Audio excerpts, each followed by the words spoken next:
Question,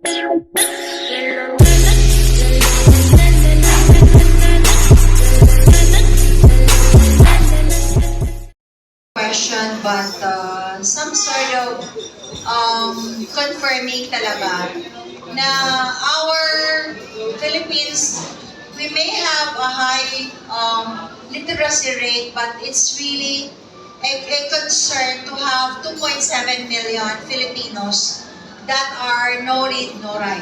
I just don't know the ages, but sadly, it's not only the students, but even parents are experiencing this kind of challenge.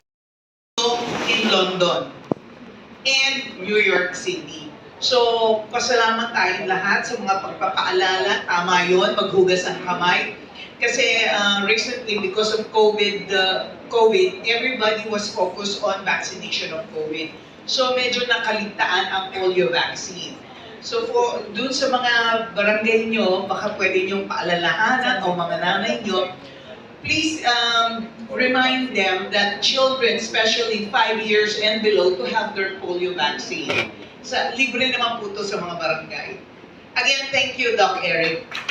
Thank you so much. Natin yan, of course, kailangan natin itong mga bagay na ito, no? Access to recommended data, and child care, infant and maternal mortality prevention, maternal and child mental health, newborn screening, child immunization, and child nutrition and services for children with special healthcare needs. Sa Pilipinas, lalo na nang sumapit ang pandemya, nakita natin kung gaano may paglala, no? Gaano kalala ang ating health situation. Fish, our fish like salmon. Kung bakit sinasabi, ito na lang basic information, ano? Kasi sabi, iwasan natin yung matatabang pagkain. So, ang lahat ng pagkain nakaka-transport to energy, no? What we call calories, no? In nutrition. Sa Pilipino, ang usual calorie intake natin ay dapat nasa 1,500 to 1,002. Depending on our body composition, height, and physical activity. So, for every gram of carbohydrates, we get 40 calories. My name is Natalie. I am Ines. So actually, my question po is that this is regarding to our project po. Usually in ROTARY and ROTARAC, we do feeding programs. And as someone who is expert in the nutrition field, we would like to ask from your perspective po on how we can properly address malnutrition. Kasi po, usually, yes, we do feeding program, we provide food, but what are the steps or what are the key elements that we should take into consideration in doing these things in order for us to really address yung concern po natin in malnutrition? That's it. Thank you. Thank you, no? Malnutrition actually is a systemic problem. It cannot be solved in one feeding program. However, organizations like the ROTARY and the ROTARAC can help improve the nutrition of certain communities by providing education in feeding programs. So how do we do that? In feeding programs, we should know the status of the children in the community. If the feeding program is for the children, we should have a census or a scanning, no, of the children in a certain community. Yeah, a nutritional assessment. So, ang kinukuha lang naman dyan, basically, are the weight, the height, and the age of children. So from there, the nutritionists can assess how many are malnourished. Because there are 3 types of malnourishment in children or malnutrition in children. There's primary, secondary, and tertiary.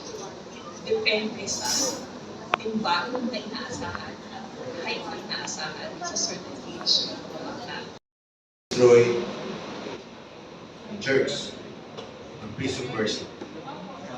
Ito po yung tinuturo ang mga extremism. Sabi nila, hindi, Islam lang, mali sila. Kasi kung titingnan mo, walang away ang religion. If you look at now, yung Islam at saka Christianity, before the Prophet Muhammad, doon na talaga yung Christianity. Before the time of the Prophet, they were persecuted in Makkah. So what happened? They were forced to migrate. Saan sila nag-migrate? Doon sa Christian kingdom. So pag-abot doon sa Christian kingdom, the Muslim were protected. The survival of Islam owed to Christianity.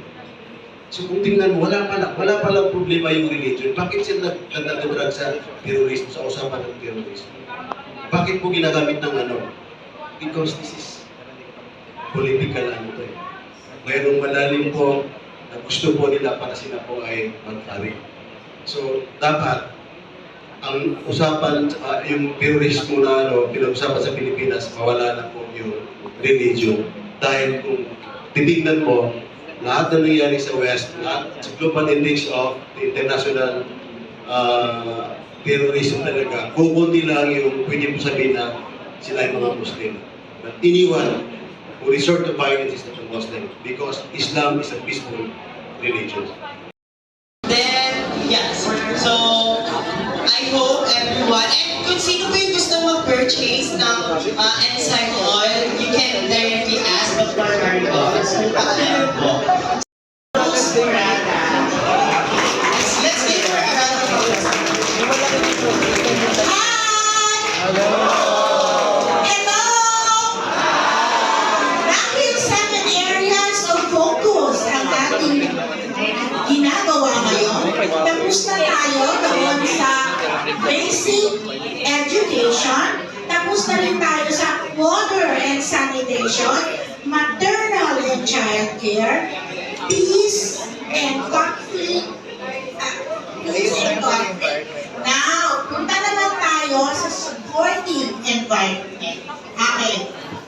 Ang ating speaker ay isang responsible, motivated and energetic public servant, researcher, student and community development practitioner. She is also a wife and a parent to 5 children, an entrepreneur, an advocate of environmental conservation, preservation and sustainability, gender inequality, human rights and mental health. Moreover, she is an active Rotarian from Rotary E-Club of Social Innovators of Rotary District of 7090 and a very civic-oriented individual. Currently, she serves as a senior science research specialist at the Philippine Council for Agriculture, Forestry and Natural Resources, Research and Development.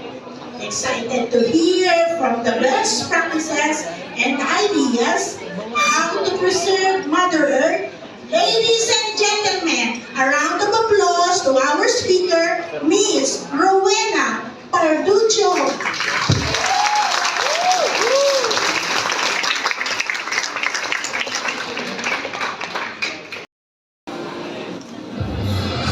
How do we create a future in which both people and nature can thrive? This is the biggest question of our times. In the next few decades, we need to do something unprecedented, achieve a sustainable existence on Earth. But how do we do it? We can start by understanding how we got to this point. 20,000 years ago, humankind consisted of less than 1 million hunter-gatherers across the globe. We lived within the resources on offer, in balance with nature, a strategy that could theoretically last forever. But it wasn't an easy life. Nature determined our survival. We used our unique minds to challenge that reality. We learnt how to tame the wild, get more from the environment. Our population boomed, as did our demands. Every time a new problem arose, we solved it, altering Earth's entire surface in the process. And now we have changed the world so profoundly, scientists have decided that Earth has entered a new phase of its existence. Welcome to the Anthropocene.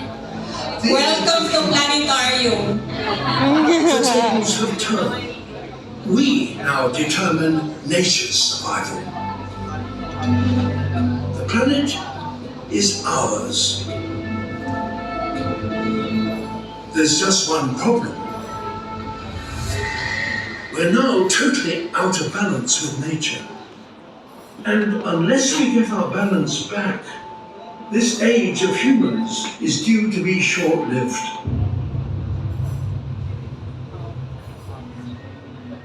So how do we deal with this problem? When you boil it down, there is one underlying big issue. Our planet is becoming less wild. Of course, employment. Okay, tama ba? And I hope hindi lang kayo basta magiging employees in the future. Kasi I believe I'm facing the future leaders, the future executives, right? And the future employers in the country.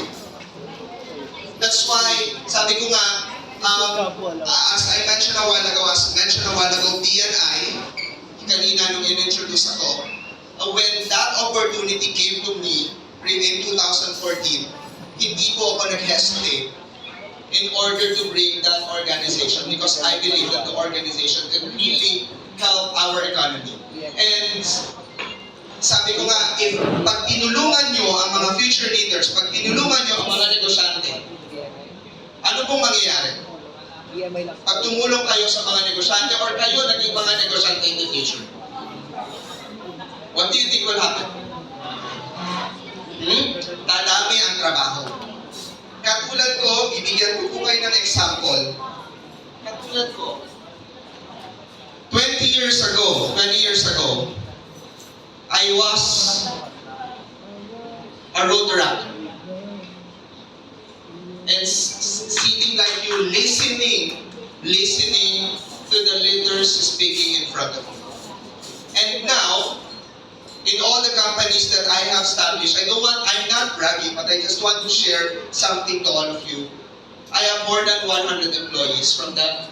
And for these 100 employees from different companies, ano po yung nagagawa nito? Ilan kaya sa tingin nyo ang napapakain ng mga companies na ito? Ano ba ang gusto mong gawin next? Paano mabuhay? Just be curious like that because the journey, pag pumasok ka sa ilalim at nahulog ka, ito ang future mo. Di mo alam paano umakyat. There is a roadmap, pero hindi siya straight line. Hindi siya straight line, pero may roadmap. Ang tawag dyan, life. Ang tawag sa bridge na to, para daling tayo sa future kahit na uncertain, it's the bridge of hope. And the moment you're able to cross this bridge of hope, and you get the future that you want, and then magkakaroon ulit, pabalik-ulit kayo doon. Matututo kayo, tawag natin dyan, best practice or whatever. Hopefully, the returnee is different. The returnee is different. This is called our hero's journey. In our life, we are all heroes. Kaya, minsan nandito kayo, safe zone. Safe zone. Social media, TikTok, friends. Diba? Kung ano man ang hobbies ninyo, safe kayo. Ito yung growth zone natin eh. Pero ito yung problema. Meron tayong emotion sa safety in life, right? We're happy when we are social media. We're happy when we are TikToking. We're happy doing all of this. So nothing is wrong with that. What makes it wrong is if we assign a different emotion to growth and anxiety. Uy, kailangan na tayo mag-grow up, pero na-anxious tayo. Guys, can you put your 2 hands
name. It starts with the letter J. John Bella! Alam, meron ka ng pamasahe, sis. Sino yung pamasahe ka na? Ayan, may bubunutin pa po tayong isa. May isa pang nawala. At live sa Quezon City Sports Club, ang ating final winner, who will enter the top 5, is... Oh my God! Nanalo na po ito. Sino na nanalo na? Starts with the letter P. Bego! Princess Mira. And his surname is Paul Pontila. Five. Ito pala siya. Nanalo ka.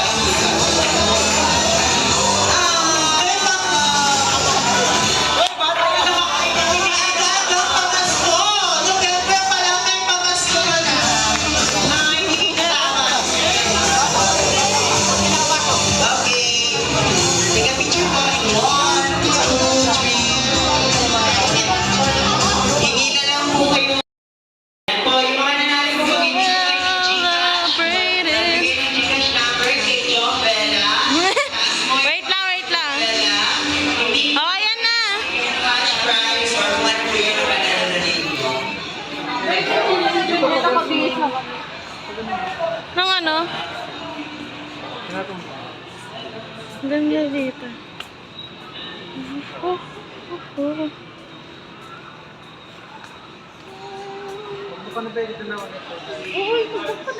Wag na. Char. Wait lang, pipicturean ka lang to.